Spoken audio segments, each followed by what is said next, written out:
नमस्कार, मैं जितेंद्र चतुर्वेदी। बात उस हिपोक्रेसी की करेंगे जो अब साफ तौर पर दिखाई देने लगी है। सबसे बड़ी चीज यह है कि उसके दो उदाहरण एकदम सामने हैं और उसके जरिए यह समझा जा सकता है कि वो कौन से किरदार हैं जो निष्पक्षता और बौद्धिकता के नाम पर एक बड़ा सियासी खेल खेल रहे हैं। अब वो उदाहरण कौन से हैं?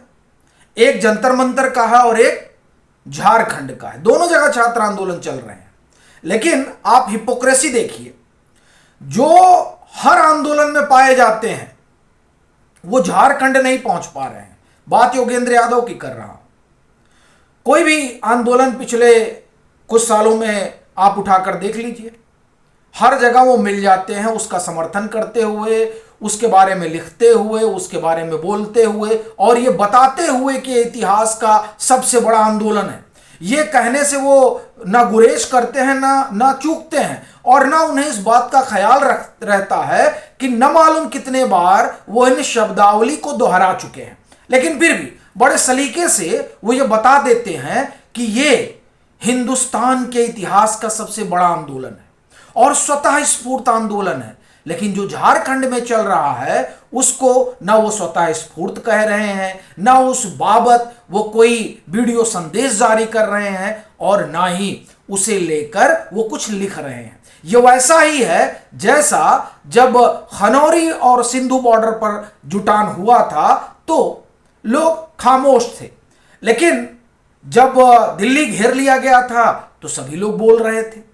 तो ये जो फर्क है, हमारा आंदोलन और तुम्हारा आंदोलन, हमारे छात्र और तुम्हारे छात्र, ये फर्क दरअसल बताता है कि किस तरह का सियासी चश्मा लगाया गया है।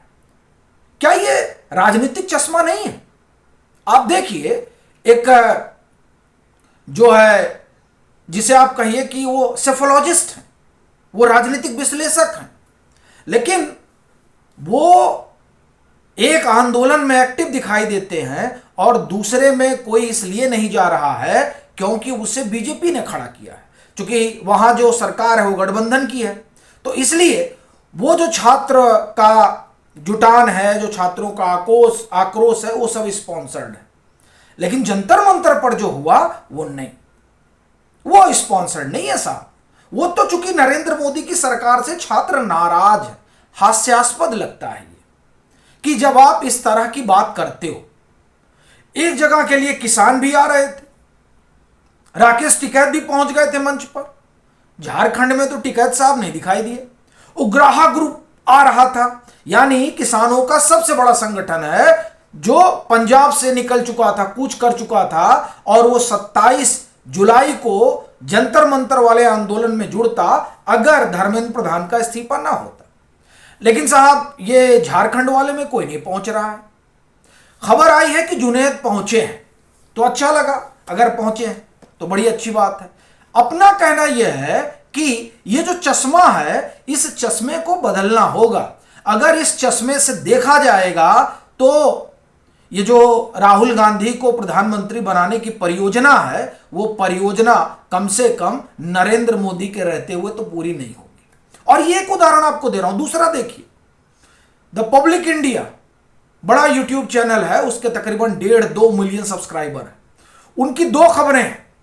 एक जो झारखंड छात्र आंदोलन पर है, आप उस खबर में क्या शीर्षक दिया जा रहा है कि हेमंत सोरेन सरकार का मास्टर स्ट्रोक, पंचर कर दिया छात्र आंदोलन, बीजेपी की बिसात को पलट दिया। यह साहब शीर्षक दिया जाता है। और 25 जुलाई का आप जाकर शीर्षक देखिए तो उसमें रहता है कि जंजी की जीत, मोदी झुके। वाह भाई, यानी हेमंत सोरेन का मास्टर स्ट्रोक है और नरेंद्र मोदी झुक गए। आप सोचिए किस तरह का ये विमर्श हो रहा है। दोनों ही छात्र आंदोलन है, लेकिन अगर उस सरकार के खिलाफ हो रहा है जो सरकार गठबंधन की है तो वहां देखने का नजरिया अलग है, लेकिन अगर सरकार बीजेपी की है और उसके खिलाफ हो रहा है तो नजरिया अलग है। यह कैसे हो सकता है? आम आदमी पार्टी को देखिए, वो झारखंड नहीं जाएंगे और जब झारखंड पर उनसे सवाल पूछिएगा तो कहेंगे गुजरात की बात करिए। वो कहेंगे राजस्थान की बात करिए, वो कहेंगे यूपी की बात करिए, वो कहेंगे हरियाणा की बात करिए, वो कहेंगे महाराष्ट्र की बात कर लिए। मैं कह रहा हूं सारी बात कर लीजिए, झारखंड तो जाइए, लेकिन झारखंड नहीं जाएंगे। अरविंद केजरीवाल के लिए E20 पर पूरा समय है।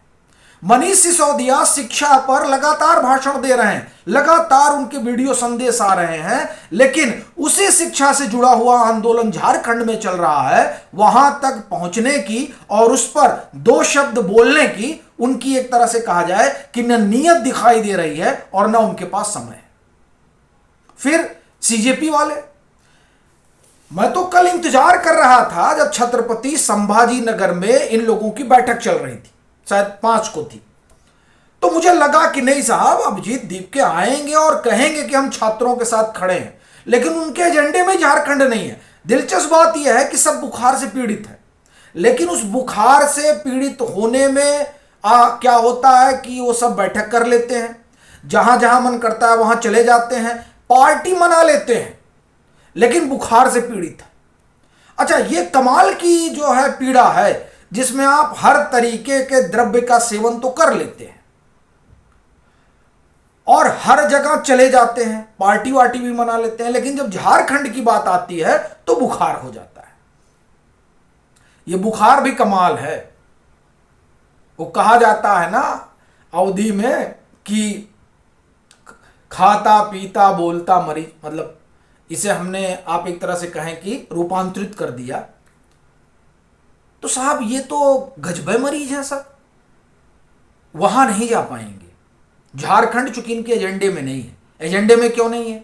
क्योंकि साहब देखिए, वहां जो है गठबंधन की सरकार हो, वैसे भी हेमंत सोरेन का जो है वो अच्छा संबंध है अरविंद केजरीवाल से। अब आप कहेंगे कि अरविंद केजरीवाल का संबंध है तो उसका CJP से क्या लेना देना?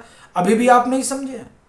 सौरभ भारद्वाज बैटिंग कर रहे हैं सौरभ दास के लिए कि जो आप बता रहे हैं वो गलत है, यानी सौरभ दास के जो कमरे उमरे का किराया बताया जा रहा है वो सब गलत है। तो सही भैया, वो सब गलत है। तो जो मित्रा ने सही सवाल उठाया है कि अगर वो गलत है तो ये सौरभ भारद्वाज को कैसे पता है? ये बड़ा सवाल है। अगर उनको पता है तो रेंट एग्रीमेंट वो साझा कर दे। और ग्रेटर कैलाश की बात है, ग्रेटर कैलाश के एक दौर में विधायक हुआ करते थे सौरभ भारद्वाज, तो जाहिर सी बात है कि वो सब कुछ जान रहे होंगे। अगर वो इस तरह से डिफेंड कर रहे हैं तो उनको सामने आना चाहिए। और सौरभ दास को देखिए, वो साहब सबकी अकाउंटेबिलिटी तय करेंगे, लेकिन हेमंत सोरेन सरकार की अकाउंटेबिलिटी नहीं तय करेंगे। और हमारे जो आप एक तरह से कहें कि हमारी बिरादरी के तमाम अलंबरदार हैं, वो इधर कह देंगे ये सब गोदी मीडिया है, लेकिन आज वो क्या कर रहे हैं? अब अगर उन्हें एक धड़ा पालतू मीडिया कहा जा रहा है, तो मतलब कह रहा है, तो उन्हें गुरेज नहीं होना चाहिए। क्योंकि आप भी उनके साथ खड़े होकर कंधे से कंधा मिलाकर सबके अकाउंटेबिलिटी की बात करते हैं, और जब खुद की अकाउंटेबिलिटी तय होने लगती है तो निजता का ढिंढोरा पीटा जाने लगता है। आज सौरभ दास निजता का हवाला दे रहे हैं। वो कह रहे हैं कि हमारी सिक्योरिटी जो है बीच हो रही है। कमाल हो गया साहब। वहां रैपिड एक्शन फोर्स के लोगों से पूछा जा रहा था अपना नाम, तुम अपना बैच क्यों हटा लियो? तो क्या उनकी कोई निजता नहीं थी? देखिए, निजता सबकी होती है, प्राइवेसी सबकी जरूरी है, तो ये तो नहीं हो सकता। अच्छा, एक दूसरी बात, जब आप पब्लिक लाइफ में है ना साहब, तो प्राइवेसी की दरकार करना तो बेईमानी है। ये बड़ी चीज है। आप नरेंद्र मोदी को हर मामले में घेर सकते हैं, ठीक है साहब, विवाह और सूट बूट सब में आप घेर रहे हैं, तो आपसे भी तो सवाल पूछा जाएगा। ऐसा नहीं हो सकता है ना कि आपसे सवाल नहीं पूछा जाएगा। और आपसे सवाल पूछा जाएगा तो आप साहब कंप्लेन लिखवा दोगे कि साहब ये कंप्लेन करिए, हमारी निजता का उल्लंघन है। यानी आप सवाल करें, आप अकाउंटेबिलिटी तय करें, तो ये आपका अधिकार है और ये सरकार की जवाबदेही है।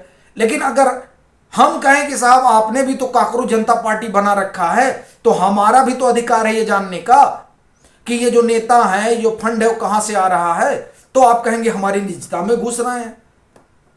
तो ये जो दोहरा रवैया है, ये दोहरा रवैया लोगों को दिख रहा है। और ये नहीं हो सकता है कि आप खबर करें और एक आंदोलन को बताएं कि साहब भाजपा ने स्पॉन्सर किया है और दूसरे को कहें कि ये तो जनता की पुकार थी।